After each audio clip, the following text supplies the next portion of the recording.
Tonight, Dewey makes his way to the library. I'm Richard. And I'm Gary, and these are our incredible stories.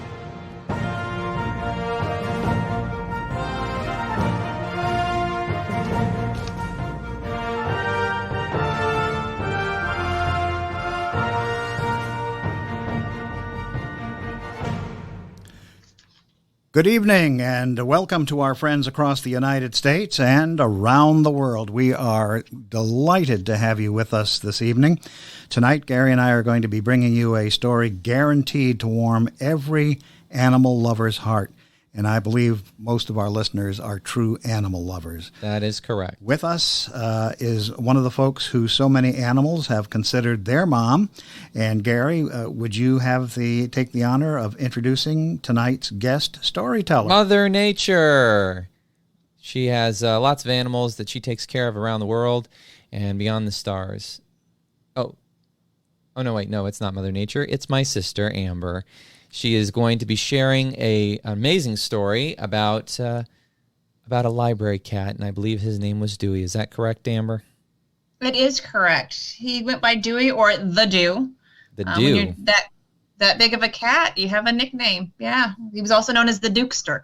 Mm. Now, Amber, this is a story that comes from a published book, a book called Dewey by Vicki Myron, and I understand it is an absolutely true story. It is, and it is definitely a must-read. Wow. Can you tell us how Dewey first came to Vicki Myron's attention?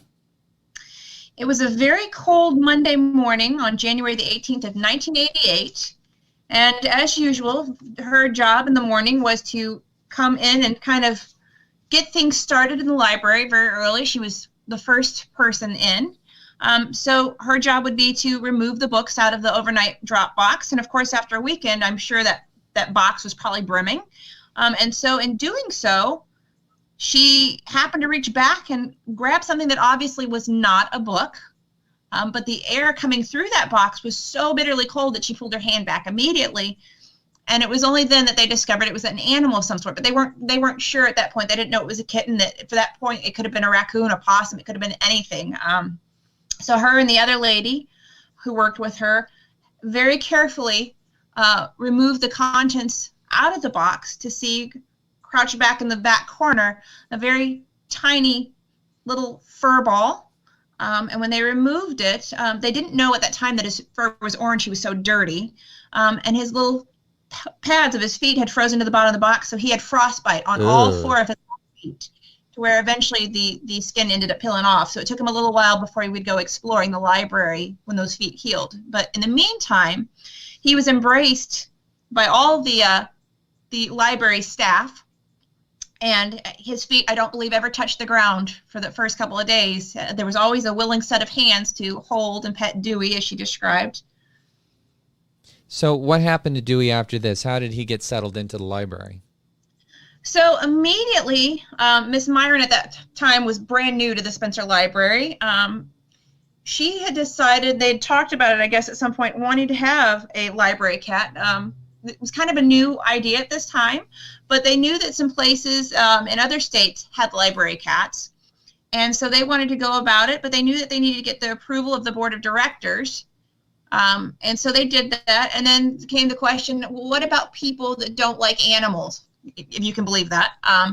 And so eventually everybody was on board. I mean, they did have a couple people that threatened to bring their dairy cows down the road if they allowed the cat into the library. But Wow. Eventually the entire town embraced Dewey, and he ended up making that 13,000 square foot building his kingdom, his palace. And he spent his whole life there. I'm just trying to imagine a library cow for a second there. You know, the good thing about that, it would be very moving. But, I mean, just think about it. You could read a book and have a fresh glass of milk right there. Ideas. Mm-hmm. Okay, so Dewey, did he live in the library, or did she take him home? So he lived in the library. There was only a small window of time where Dewey went home, if it was going to be closed for like a holiday or something for a long period of time, or at one point the library was undergoing a improvement. They were updating it, and so it was under construction. So at that point, Dewey ended up going home with Miss Myron. It was always Miss Myron that he went home with, and her daughter, Jody. And he loved them, but he was always happy to return to his library home. And there was only ever one time where Dewey got adventurous and went through that set of electric doors and got outside and was missing for a little bit. And when he returned back, he never did it again. I can imagine not. Now, I imagine that there were a lot of people who probably were very big fans of Dewey. What kind of people would come and visit? Well, first of all, to give you a little background on that time, back then, we're talking about the breadbasket of America, the heartland. A lot of people were farmers. It was farmland out there, and a lot of them were losing their farms, losing their way of life, their livelihood, and their jobs. You're talking about second, third generation farmers that had, small town feel, and they would come in to the library to do research to find jobs, or maybe books on different skills to do jobs. And Dewey was always there to greet them. Now, some of them, were too busy doing what they were doing to even acknowledge Dewey. One gentleman that's spoken about in the book, it doesn't give his name, I don't believe, but he would come in there and he would fill out the resumes and different things. And Dewey would every day come up and greet the gentleman. The Spencer Public Library was the only place that had computers at this time. 1988, computers were fairly new. And so this was the first time a lot of people had even seen or heard of computers. And so a lot of people would come in to do their stuff there. And Dewey eventually won this gentleman over. He had a very deep furrowed brow from the stress or whatnot, and Dewey seemed to pick up on the stress sense. And eventually Miss Myron came around one day, and there was the man with a relaxed look on his face, and Dewey curled up on his lap sleeping. Dewey also, there was a gentleman that was a widower, and he had lost his spouse, and he would come there just to have socialization.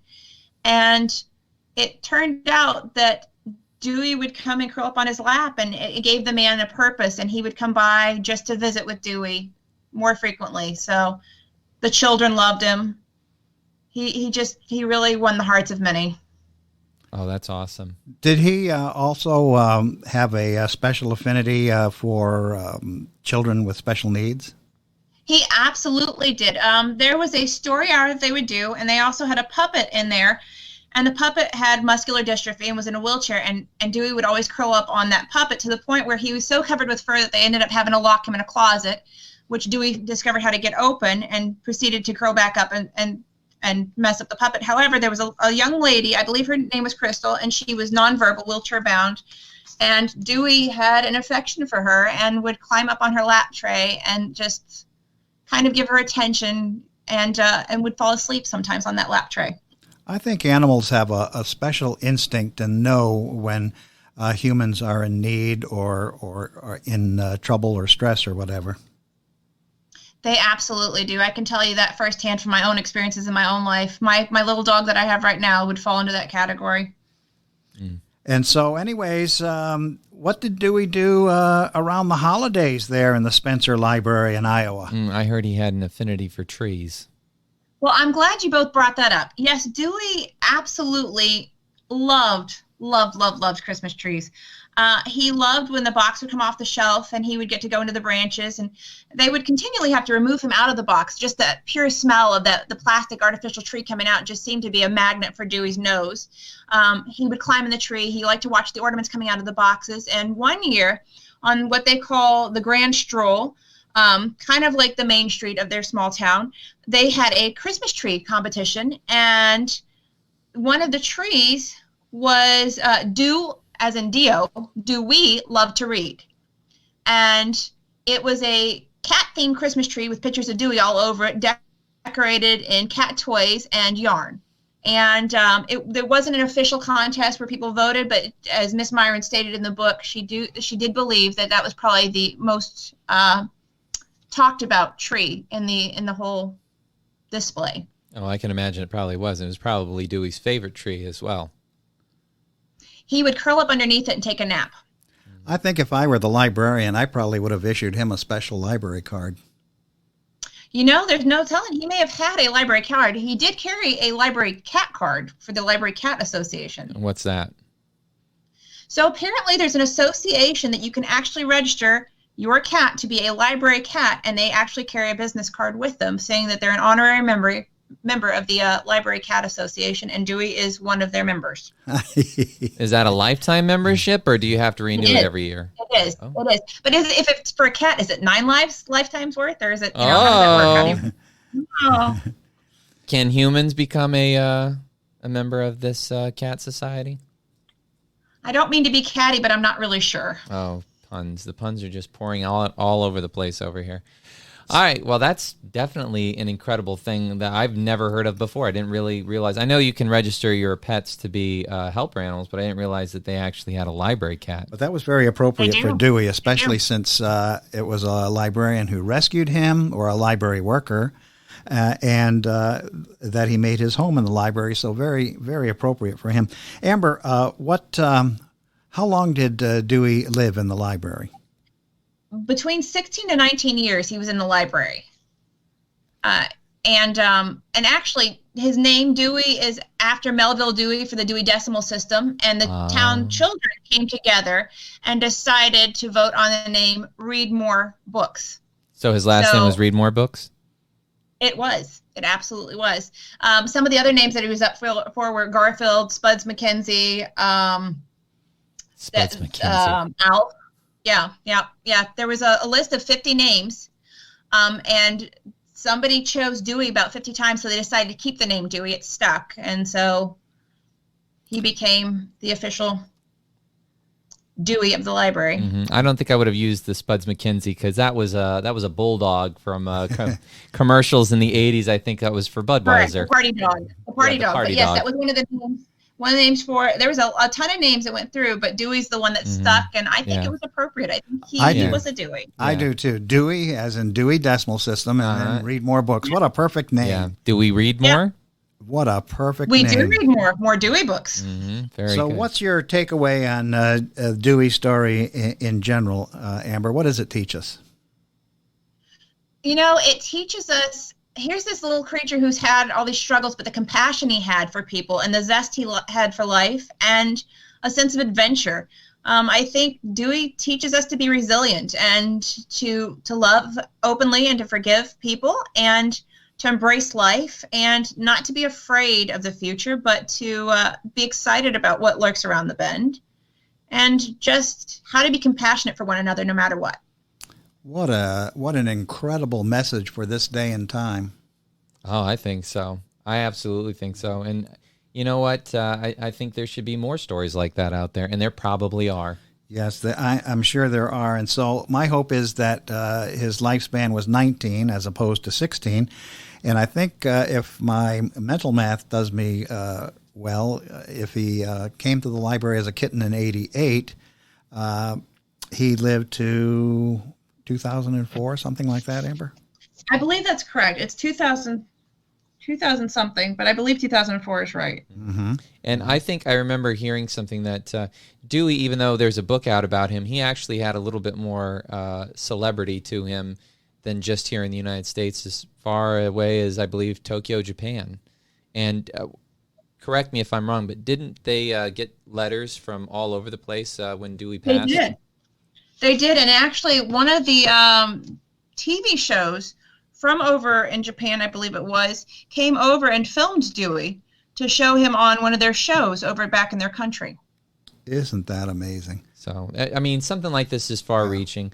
Everybody knows that animals enrich our lives in different ways, and it's clear that Dewey not only enriched the lives of the people in his local community, but also was able to touch the hearts of people around the world. A little throwaway animal becomes a world sensation with a message for mankind. It doesn't get any better than that, Amber. Yeah, and you know what? I wouldn't even say that he was thrown away. I would say that he was found, and they say with cats, and I think this is very true, you don't find the cat finds you, and I think Dewey found his way to that library for a greater purpose. Mm-hmm. Absolutely.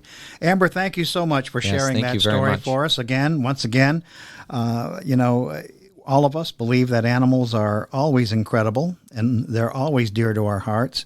And again, for our listeners, if you'd like to read Dewey's complete true story, we all recommend the book Dewey, and it's by Vicki Myron, a true story. A true story. Thank you again, Amber.